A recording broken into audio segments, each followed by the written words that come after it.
You know, a lot of times people ask me a question, they say, Pal, what's your favorite product in the world? And the answer has always been the same. My favorite product in the world is people. I can't get enough of people. I want to know your birthday.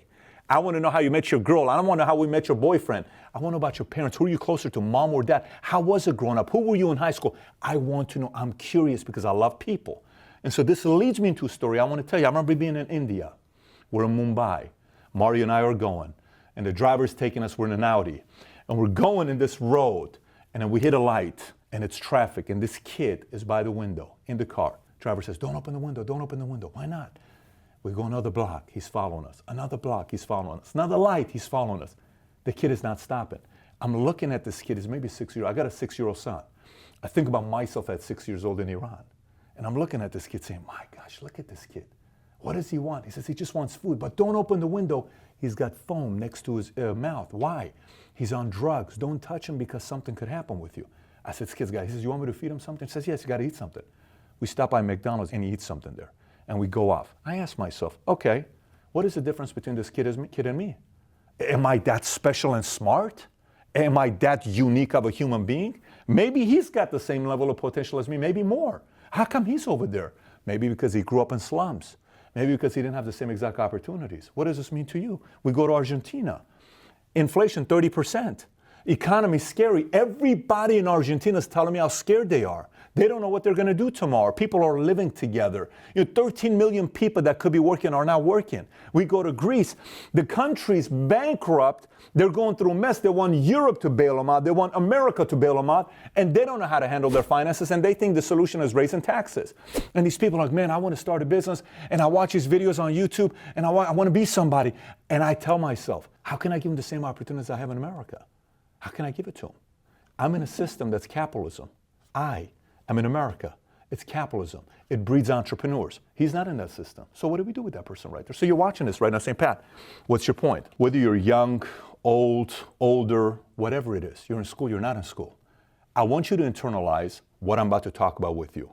Because there's two solutions you have. One is come to America. The other one is making sure you take every single spirit of capitalism and spread it to everybody in your country.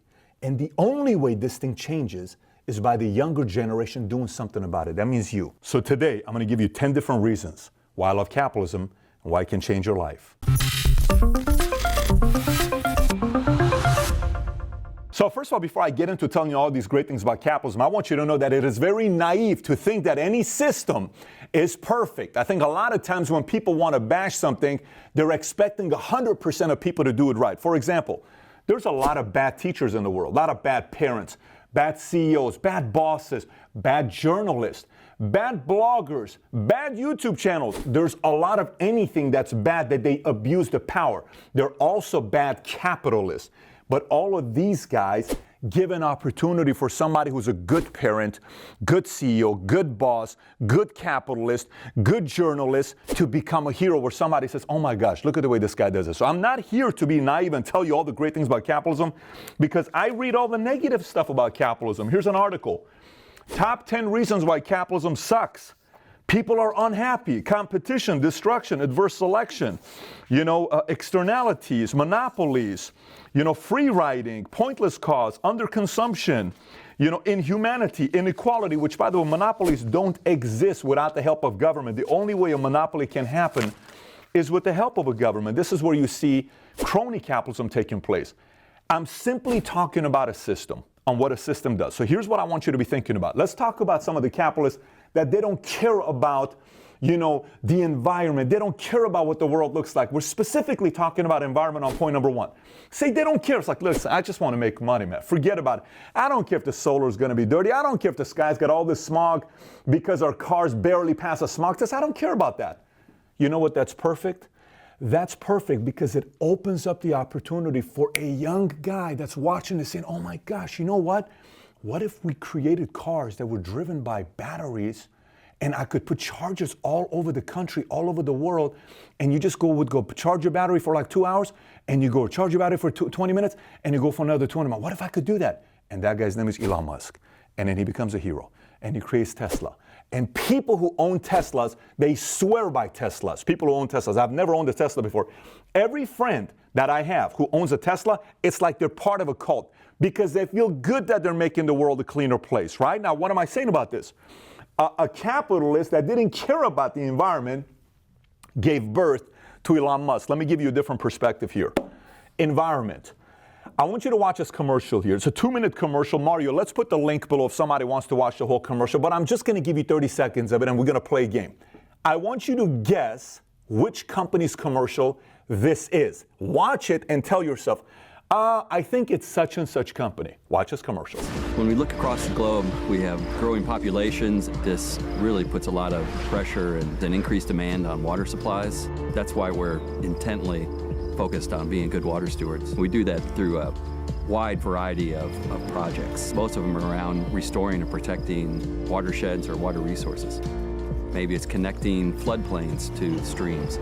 They might be working with farmers or growers to implement better irrigation best management practices. It's a night and day difference between the before picture and the after picture.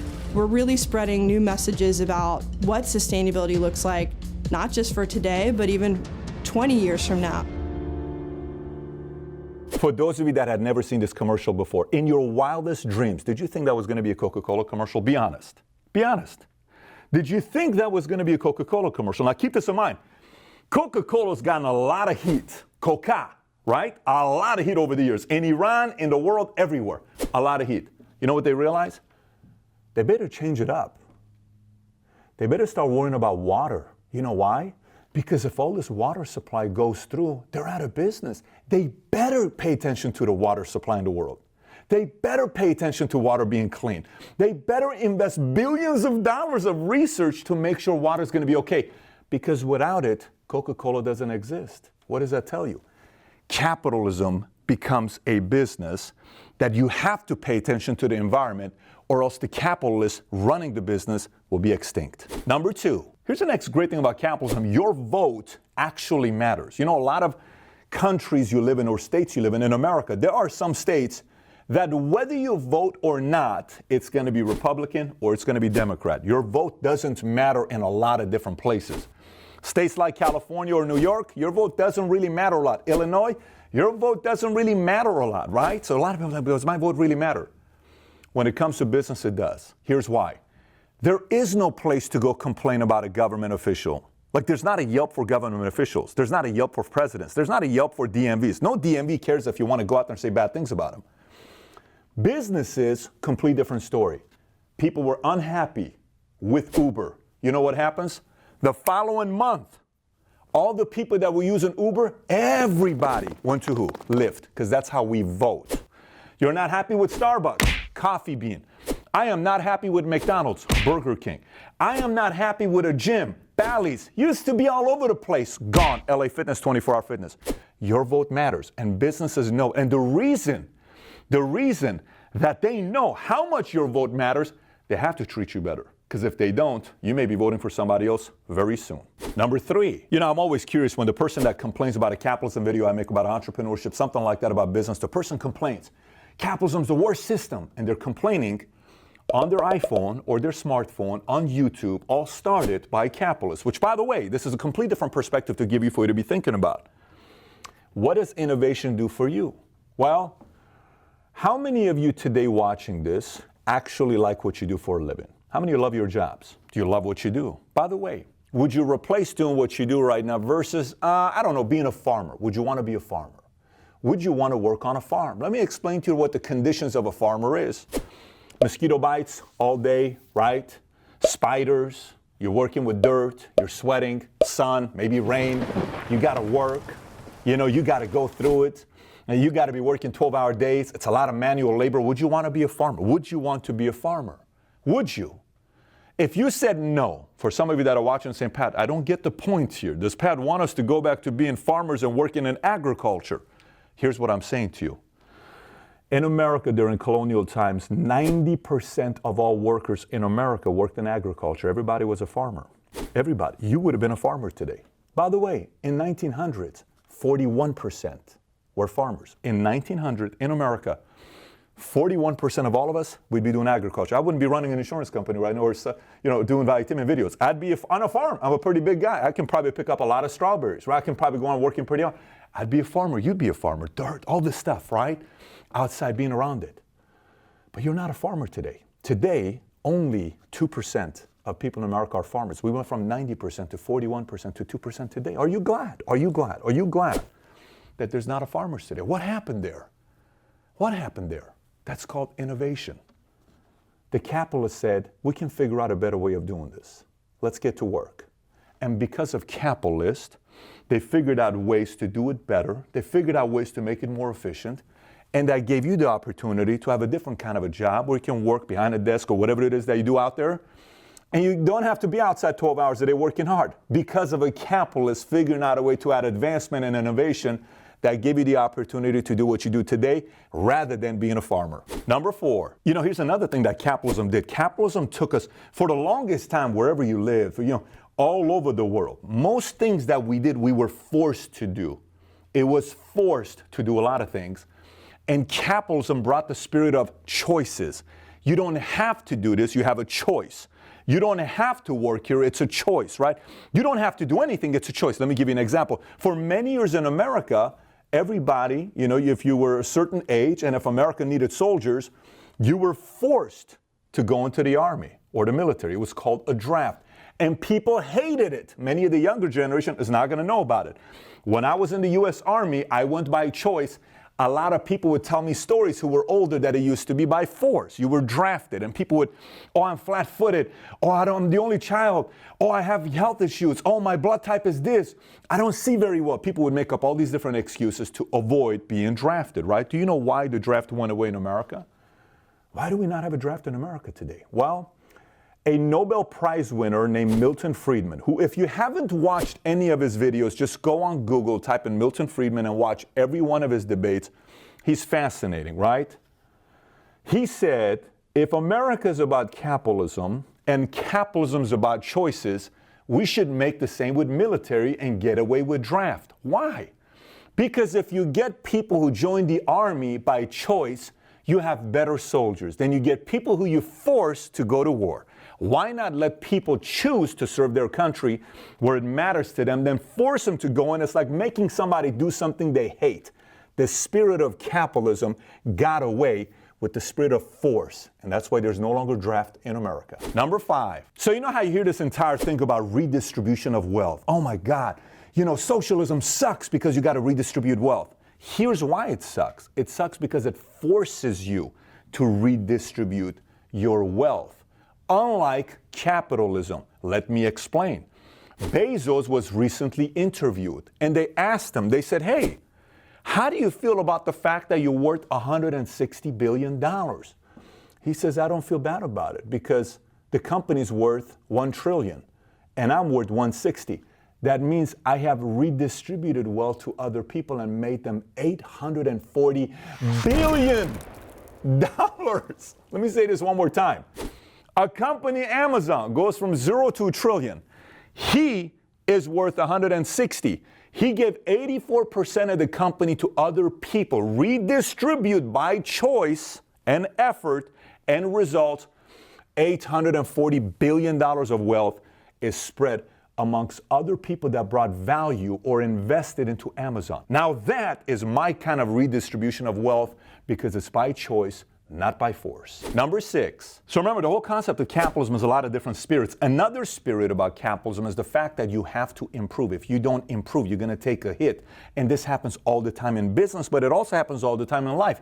How many times have you met somebody that doesn't take care of their health? They eat McDonald's 3 times a day. They go eat fast food all the time. They eat cheesecake, sweets, Coke, all this stuff. They smoke, they drink, and they just look unhealthy, right? And people are surprised. I can't believe this guy died at 49 years old. I can't believe this person died at 52. Now look at this other person. They live 93 years old and 99 years old and 91 years old. And for some of you that always look for the anomaly, well, I know my grandpa that smoked for 58 years and he's 92 still alive. Remember, I'm not talking about 100%. I'm talking majority. I'm not looking for a perfect formula. The point I'm trying to make to you is the following. Those who focus on improving last a long time. Business is the same way. If you don't improve your business and your name is Sears, you could potentially be put out of business by a guy named Amazon ran by Jeff Bezos, who constantly is focused on improving. By the way, here's the part that everybody has to realize. There was a time that people said Sears will never file a bankruptcy. They overcame a World War I, or II, a Great Depression. But you mean to tell me they cannot make it through this thing that Amazon's giving them all this competition? Yes. Today, no one in the world thinks Apple will ever go out of business. No one thinks today that Jeff Bezos' Amazon will ever file bankruptcy. Do you think that? Do you think they'll ever do that? Think about it. No one thinks about that, right? But that's today. If Jeff Bezos all of a sudden got comfortable, the guy that replaces him does, fast forward 10, 20, 30, 40, 50 years from now, a new company may come out that is more focused on improving and making it better for you, that puts them out of business. This whole concept here is why prices went from being expensive to being cheap, because somebody looks at it and says, that's too expensive of a car, that's too expensive for a book, that's too expensive for food, that's too expensive for this. I don't like the way they're doing a fast food there. That's not healthy. This is not good. And somebody else who is saying, if you look at the people in the marketplace, they're looking for healthier. If you look at the marketplace and you listen, they want speed. If you listen to the marketplace, customer service is very high. People want you to pay attention to social issues. Why don't we do that and we improve and we'll gain the customers? Those who improve will last. Those who don't will eventually die. Number 7. So I want you to look at the list of Fortune 500 companies. All these big companies, right? Go on Fortune 500, look at the names. And here's what I want you to search. I want you to find a company that is a Fortune 500 company with 1 employee. How many do you think you'll find? How about with 50 employees? You're not going to find it.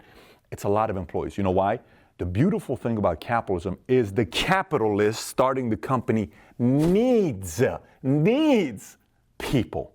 They need people. You see, when I was working at Bally's and I came out of the military, I had no idea what it is to work in a sales environment. I had never worked before in sales ever. I was always like this, I sold hats and all this other stuff, but not an organized people come to me and all this other stuff. I worked at Bob's Big Boy. I worked at Burger King. I worked at Haagen-Dazs, and it was in the military. That was pretty much it. I got into sales. And I noticed, oh my gosh, that guy quit. That guy got fired. That guy did this and this guy did this. I said, I'm going to learn sales so much and master the scripts on phone calls, on guests coming in, on walk-ins, on telephone inquiries, on going and shaking hands with all the members they're working out. I would literally walk around Bally's and I would see somebody needs a set. Hey, John, you need a set? Yes, by the way, how's your workout, man? How's everything? You looking good? Everything good? Family good?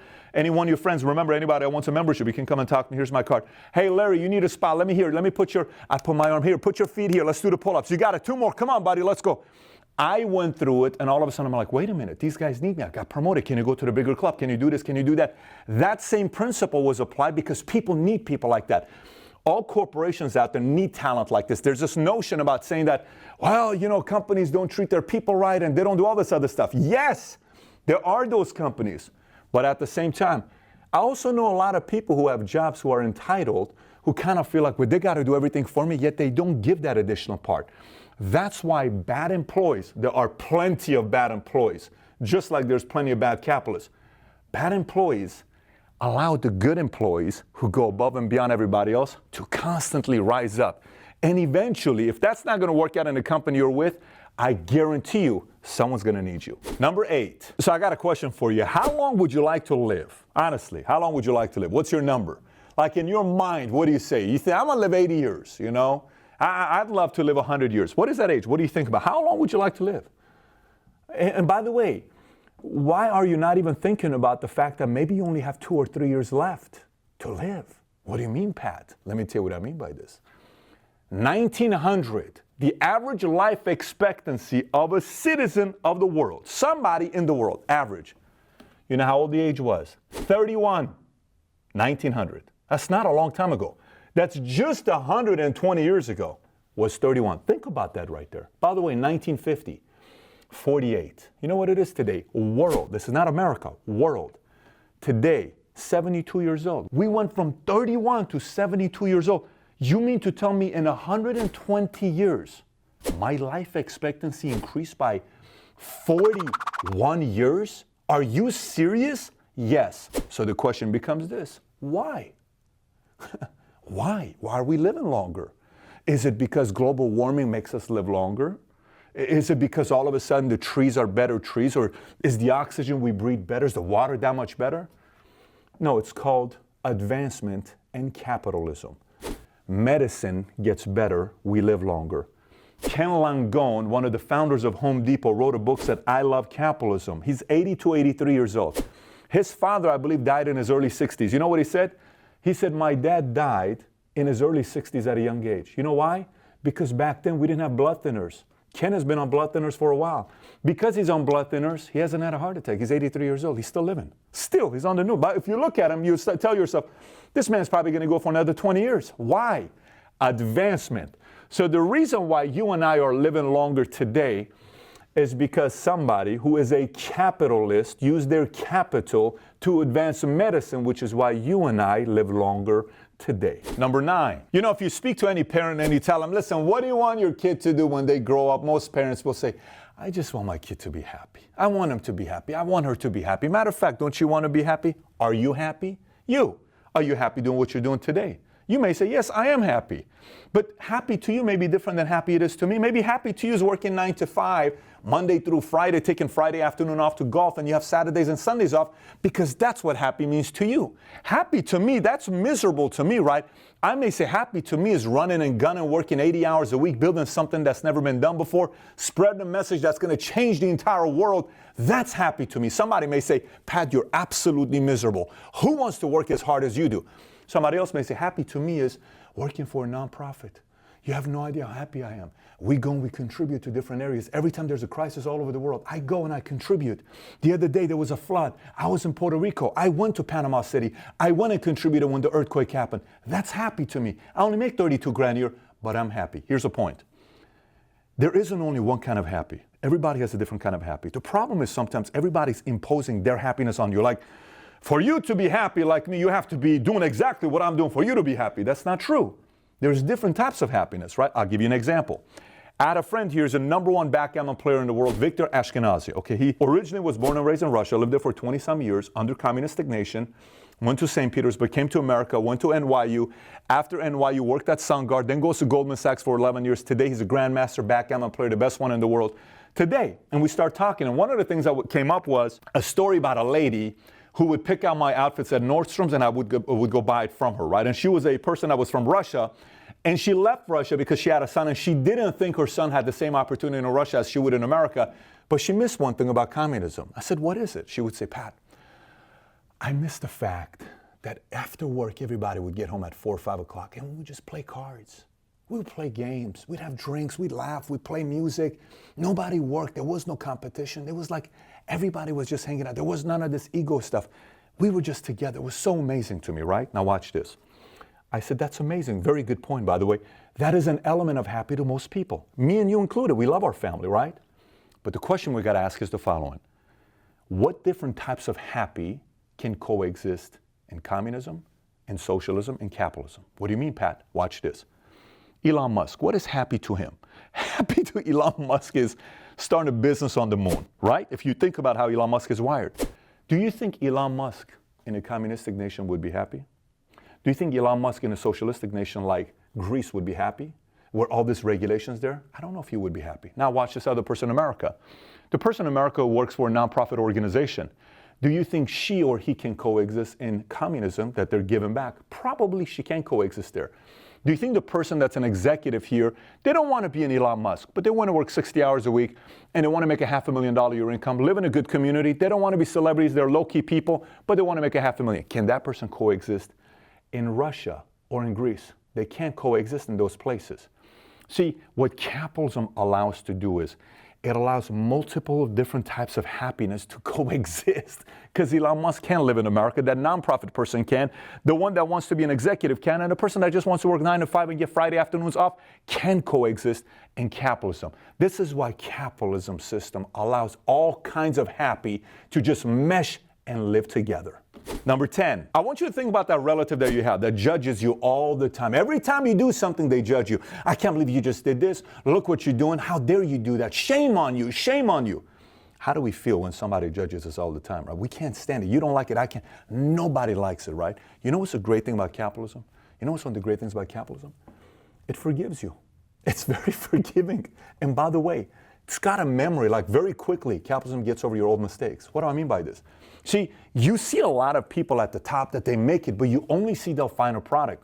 You don't see what mistakes they made. If I had to make my list is a very, very long list. Matter of fact, I even made a video about it called 12 Mistakes I Made as an Entrepreneur. What's the point here?